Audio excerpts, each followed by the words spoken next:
Bismillahirrahmanirrahim. Assalamualaikum warahmatullahi ta'ala wabarakatuh. Alhamdulillahi rabbil alamin. Wassalatu wassalamu ala ashrafil anbiya wal mursalin. Wa ala alihi wa sahbihi ajma'in. Qala rabbi syrah li sadri wa yassir li amri. Wahlul uqdatan min lisani yafqahu qawli. Subhanaka la ilma lana illa ma 'allamtana innaka antas samiul alim. Wala hawla wala quwwata illa billahil aliyil azim. Alhamdulillah, syukur kita kehadrat Allah Subhanahu wa taala kerana masih lagi diberi ruang dan peluang untuk sama-sama kita murajaah ataupun mempelajari iaitu tajuk yang kita akan bincangkan pada kali ini ialah Nash'atu Kitabatul Quran Al-Karim wa Jam'ihi, iaitu perkembangan penulisan Al-Quran dan pengumpulannya. Dan kita tengok kepada Nash'atu Kitabatil Quranul Karim and Ihdan Nabi sallallahu alaihi wasallam, iaitu perkembangan penulisan Al-Quran ketika zaman Rasulullah sallallahu alaihi wasallam. Okey. Yang pertama, laqad katabal Quran kulluhu ala ahdin Nabi sallallahu alaihi wasallam illa annahu kana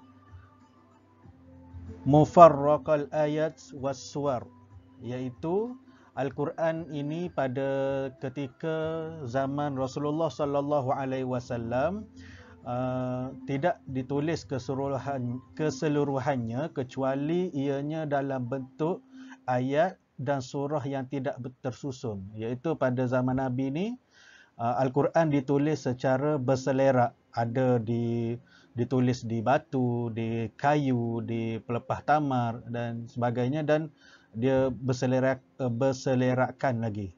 Okey, kemudian yang kedua, ittakhazan Nabi sallallahu alaihi wasallam kuttaban lil wahyi.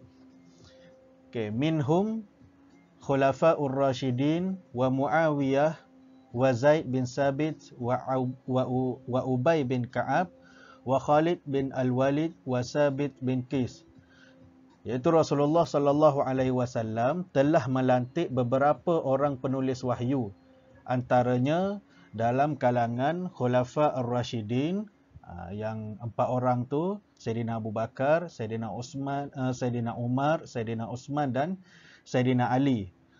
Kemudian ada lagi penulis-penulis wahyu yang dilantik oleh Rasulullah, iaitu Muawiyah, Zaid bin Sabit, Ubay bin Ka'ab, Khalid bin Al-Walid dan Sabit bin Qis.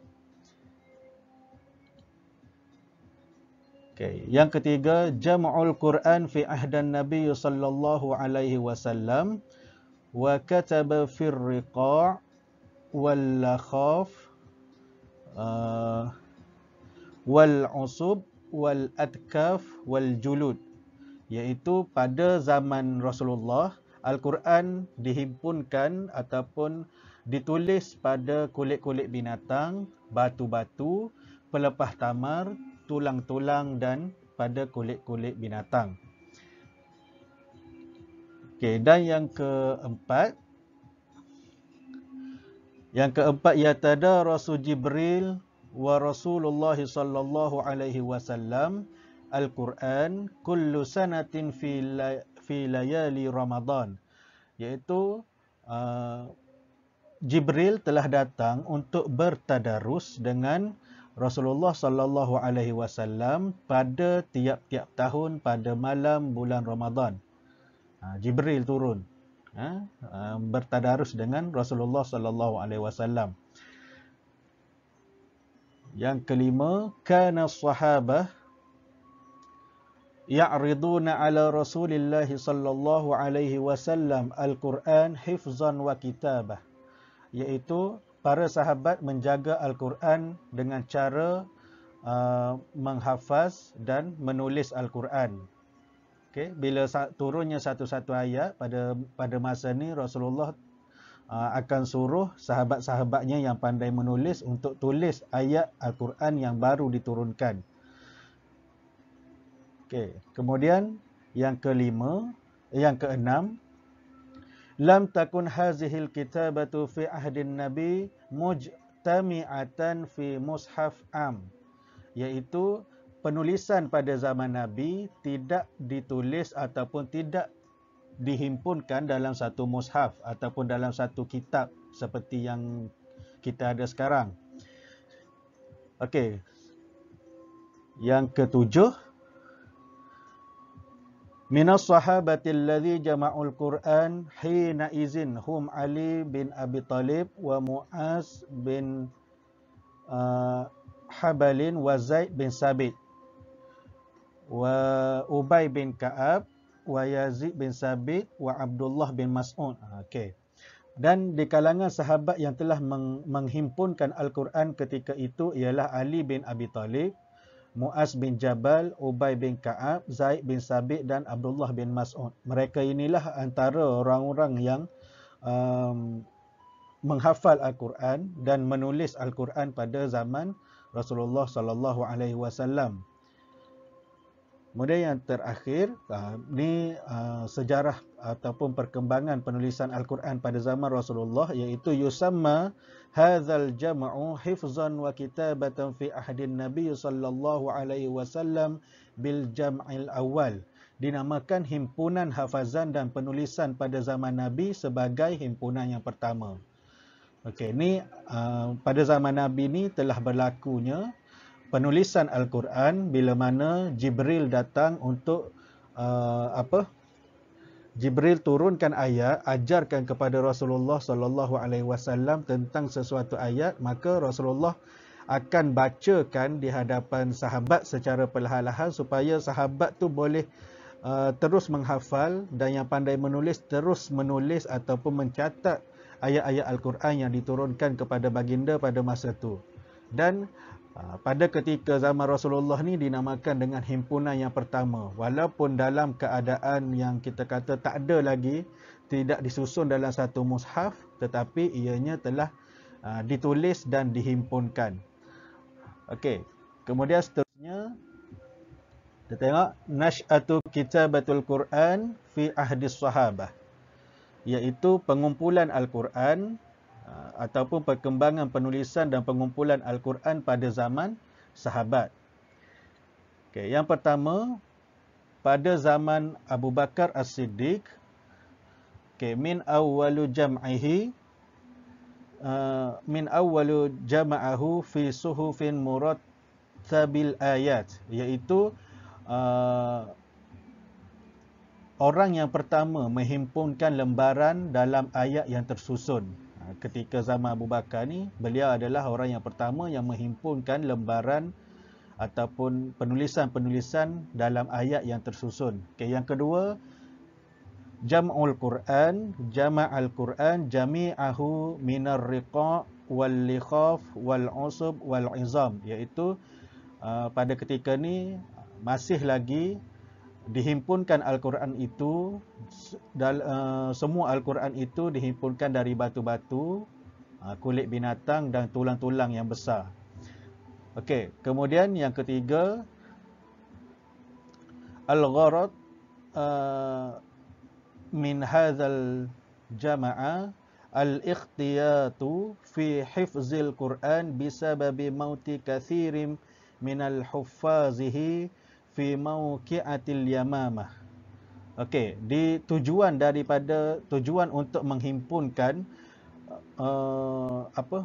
Al-Quran ni pada masa pemerintahan Sayyidina Abu Bakar ni adalah untuk sebagai langkah berjaga-jaga dalam penjagaan Al-Quran dengan sebab kematian ataupun matinya ramai penghafaz Al-Quran dalam peperangan Yamamah. Okey, ketika peperangan Yamamah ni yang terbunuh ataupun yang syahid ramai dalam kalangan orang yang hafal Al-Quran.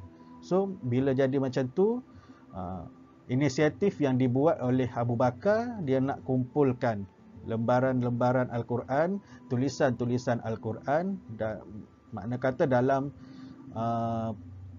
penyusunan ayat yang tersusun. Okey, kemudian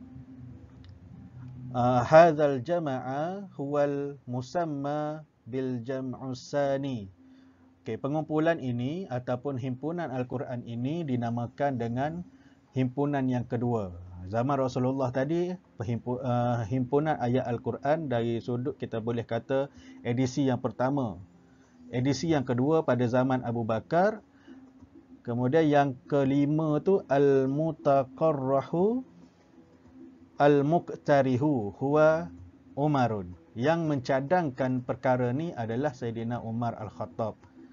Okey, seterusnya tengok pada zaman Uthman bin Affan.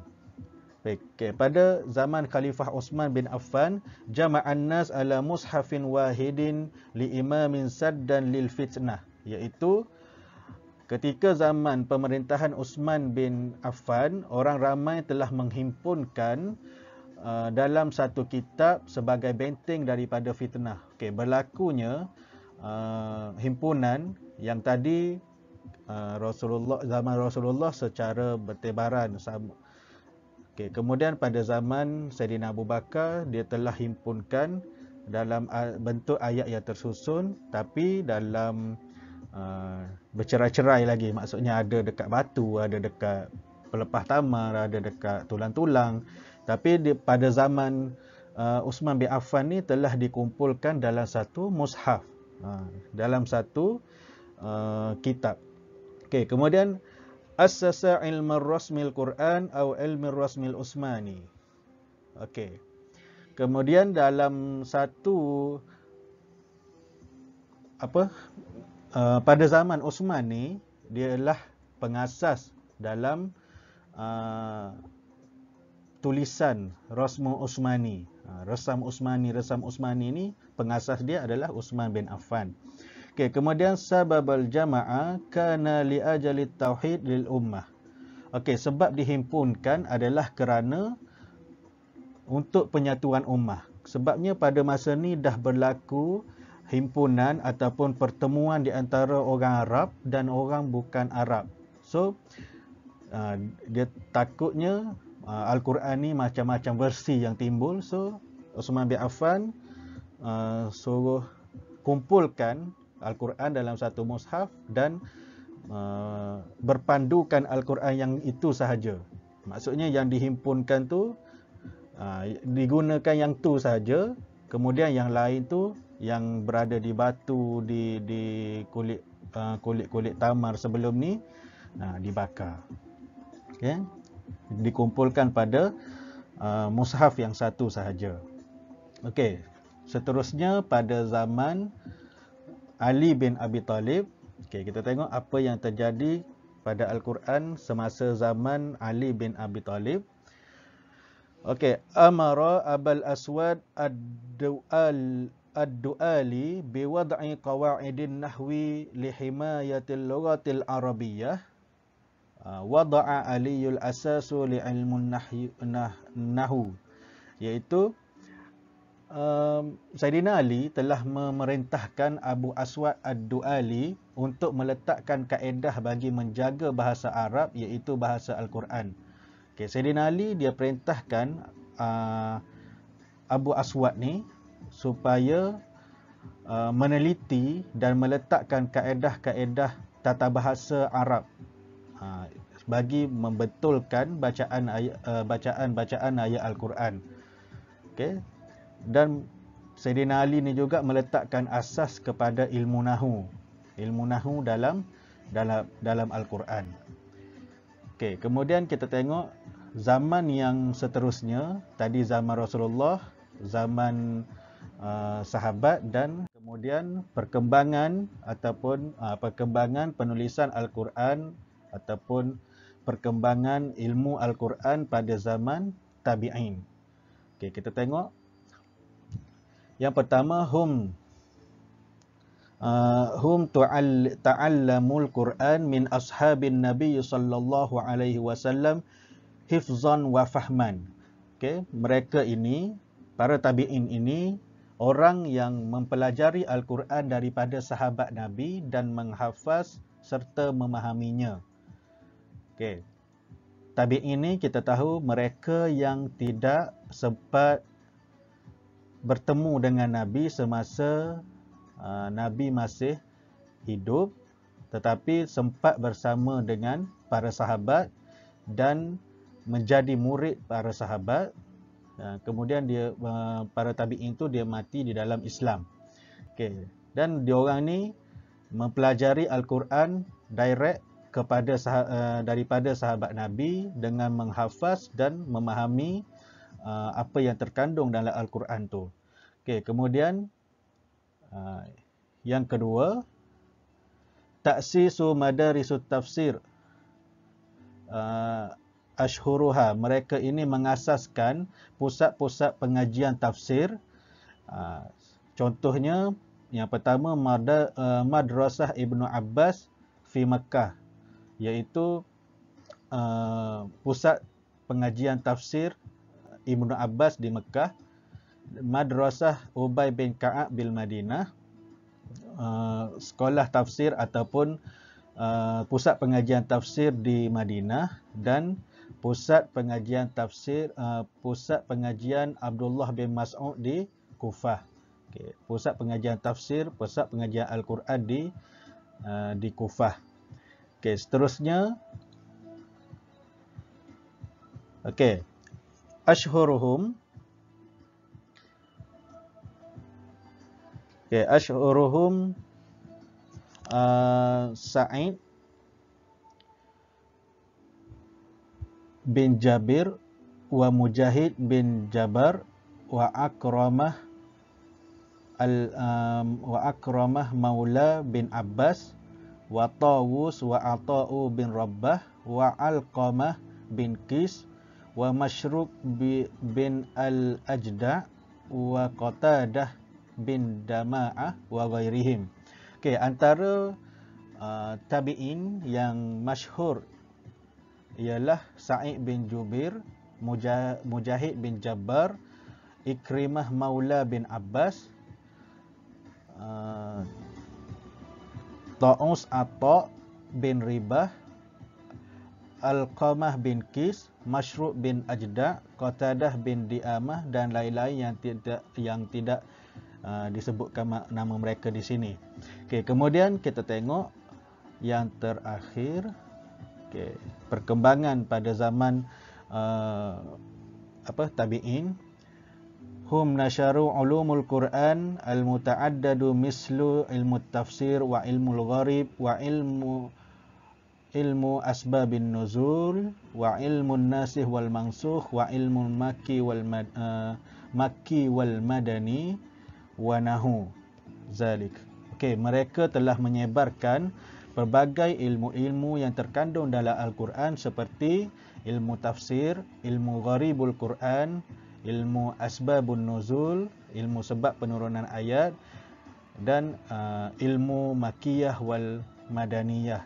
Sama ada Al-Quran itu, ayat tersebut diturunkan di Mekah ataupun diturunkan di Madinah.